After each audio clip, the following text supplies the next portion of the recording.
देखिए, बैंक में आपका अकाउंट ज़रूर होगा और उसके अंदर कुछ ना कुछ पैसा भी पड़ा होगा, चाहे वो सेविंग्स अकाउंट के अंदर हो या फिक्स डिपॉजिट के अंदर हो। और आप ये भी सोच रहे होंगे कि पैसा सेफ है, लेकिन क्या बैंक के सिस्टम, टेक्नोलॉजी और इंसानी निगरानी तीनों पर बराबर भरोसा किया जा सकता है?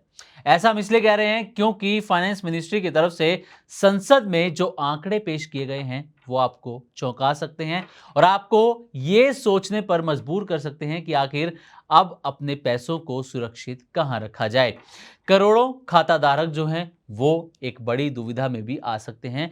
दरअसल संसद में जो सामने आए आंकड़े हैं वो बैंकिंग फ्रॉड की एक ऐसी तस्वीर दिखाते हैं जिसे नजरअंदाज करना आसान नहीं है। पिछले 6 सालों में बैंकों से लोगों का इतना पैसा गायब हो गया कि ये रकम पहुंच गई 2.32 लाख करोड़ रुपए से भी ज्यादा। लेकिन कहानी का दूसरा हिस्सा इससे भी ज्यादा दिलचस्प है, क्योंकि इसी बीच आरबीआई गवर्नर ने बैंकों को एक अहम वार्निंग भी दी है। और आपको शायद याद हो कि कुछ समय पहले हमने एक वीडियो में आपको बताया था कि आरबीआई और सरकार ने एक रिपोर्ट जारी की थी जिसमें कहा गया था कि बैंकिंग और फाइनेंशियल सिस्टम के सामने बड़े खतरे आ रहे हैं और अगले 12 महीनों में यानी कि 1 साल में सिस्टम पर बड़े अटैक भी हो सकते हैं। तो क्या है ये पूरा मामला? आखिर खतरा सिर्फ ठगों से है या फिर टेक्नोलॉजी पर जरूरत से ज्यादा भरोसा भी नया रिस्क बन चुका है? चलिए मनी 9 की इस वीडियो में आपको पूरी डिटेल इस बारे में बताते हैं। तो पहले बात कर लेते हैं बैंक फ्रॉड के आंकड़ों की। तो वित्त मंत्रालय की तरफ से संसद में पेश आंकड़ों के मुताबिक फाइनेंशियल ईयर 2021 से फाइनेंशियल ईयर 2026 के बीच बैंकों और ऑल इंडिया फाइनेंशियल इंस्टीट्यूशंस में 1 करोड़ रुपए से ज्यादा के 5,607 फ्रॉड केसेस दर्ज किए गए हैं। इन मामलों में शामिल जो कुल रकम है वो 2.32 लाख करोड़ रुपए रही है। और ये रकम जो है छोटी मोटी रकम नहीं, आप जानते हैं बेहद बड़ी रकम है। अब यहाँ एक बेहद ज़रूरी बात समझिए, 2.32 लाख करोड़ का मतलब ये नहीं है कि इतनी पूरी रकम ग्राहकों के खाते से चोरी हो गई या फिर इतनी ही रकम बैंकों का फाइनल लॉस है। ये उन रिपोर्टेड फ्रॉड केसेस में शामिल रकम है।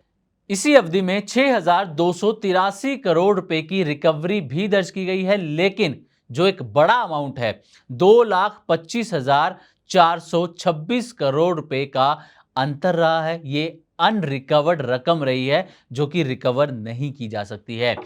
लेकिन इस अंतर को भी फाइनल लॉस नहीं माना जा सकता है, क्योंकि कुछ मामलों में आगे चलकर रिकवरी भी हो सकती है।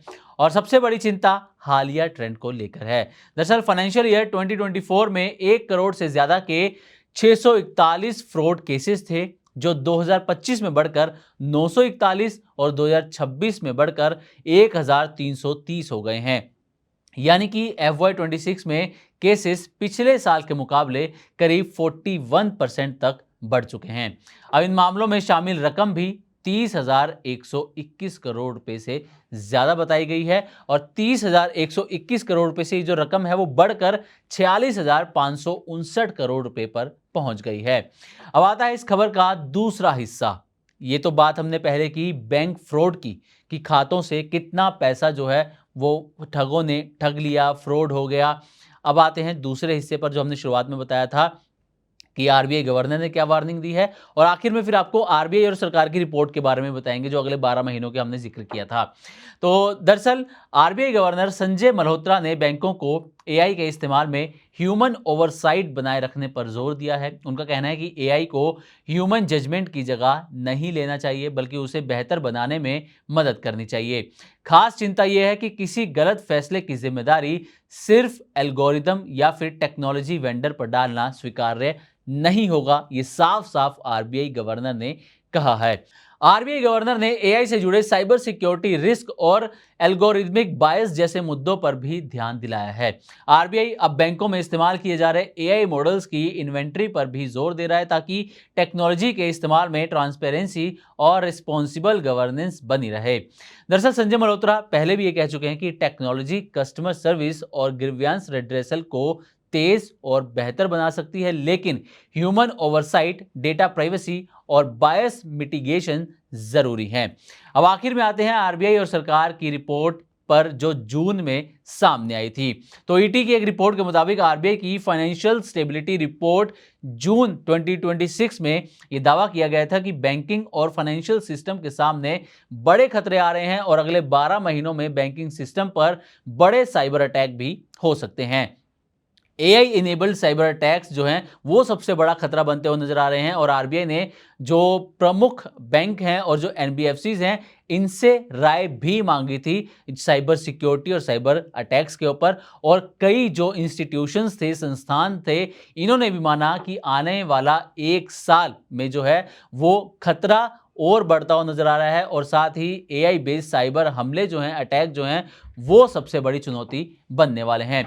इसी के साथ सर्ट इन CSIRT फिन और सीसा की एक रिपोर्ट आई थी। ये जो सर्ट इन CSIRT फिन है और जो सीसा है ये सरकार के अंतर्गत साइबर फ्रॉड को लेकर कामकाज करती हैं। इनकी एक रिपोर्ट आई थी जिसका नाम था डिजिटल थ्रेट रिपोर्ट 2025-2026। इसमें दावा किया गया था कि भारत में लगातार साइबर हमलों की जो संख्या है वो बढ़ रही है।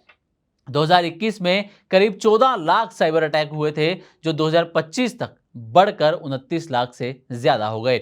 साइबर अपराधियों का सबसे बड़ा निशाना है बैंकिंग सेक्टर। एआई से पहले ज्यादा तेज और खतरनाक हमले साइबर अपराधी करते हुए नजर आ रहे हैं।